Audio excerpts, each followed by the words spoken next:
You watched 3 calisthenics videos on YouTube. 3! And now you're in the park attempting a planche. Your wrists are on fire.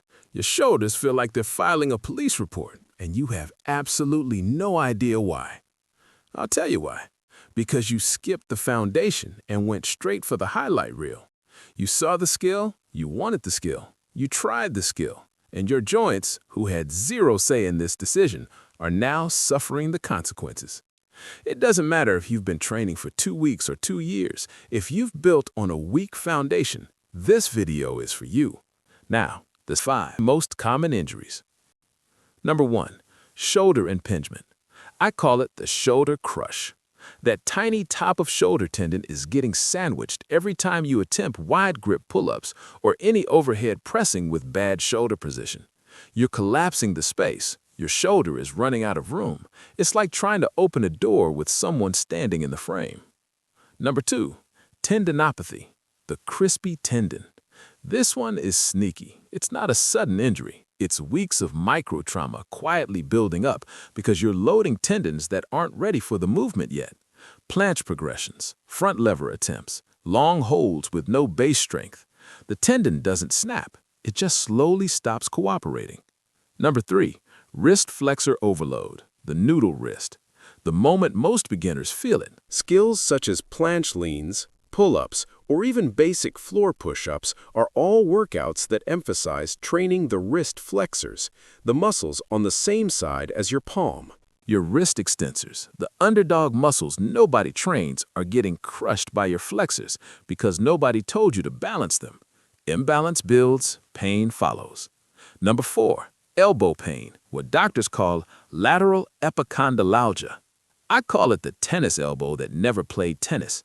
Every explosive pull, every sloppy rep where your form breaks down, the forearm extensor tendons where they meet your elbow are taking hits. You just can't hear them yet. Number 5, lower back strain, the hinge malfunction. Hollow body holds, leg raises, dragon flag attempts. If your core bracing isn't there yet, and most beginners isn't, your lower back steps in to compensate. Every single rep. Relax. I know you just watched that list and thought, am I already broken? You're not, I promise. Here's the good news nobody tells you.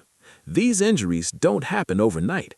Your body has been giving you signals the whole time. A little tightness here, a bit of stiffness there. That's not damage. That's just your joints asking for attention. And the even better news is tendons heal, shoulders heal, wrists heal. Every single injury on that list is reversible with the right loading strategy. You don't need surgery. You don't need to quit calisthenics. You just need to build the foundation you skipped and let your tissues actually catch up to your ambitions. Here's how we fix this, the physio way. 3 phases. Do them in order. Phase 1, active mobility prep. Do this before every single session. 10 slow wrist circles each direction, prayer stretch hold, shoulder controlled articular rotations. That's not random arm swings. That's intentional full range movement. You're getting synovial fluid moving. You're waking up the joint capsule. No equipment, takes 3 minutes. This is the step beginners always skip because it doesn't look impressive. That's exactly why you're going to do it. Phase 2, motor control retraining, twice a week. Scapular wall slides, serratus punch-outs. You're teaching your scapula how to move properly, specifically posterior tilt and upward rotation. That's what opens up space inside your shoulder joint. That's what stops impingement before it starts. No gym required, just a wall, the floor, and your own arm. Phase 3, isometric to eccentric tendon loading. First, we start with isometrics, or what I call the freeze. Press your palm against a wall or pull against your other hand. Hold it perfectly still for 10 seconds. No movement at all. Just feel the muscle tighten. This primes the tendon and helps kill the pain. Next, we move to eccentrics, also known as the slow release. When you do a wrist curl or a pull down, count to 3 as you slowly let the weight back down. That slow stretching under pressure is what actually repairs the tendon fibers. Look, the planche is real. The front lever is real. You will get there. But the athletes you're watching online, they spent years building the foundation you're trying to skip in weeks.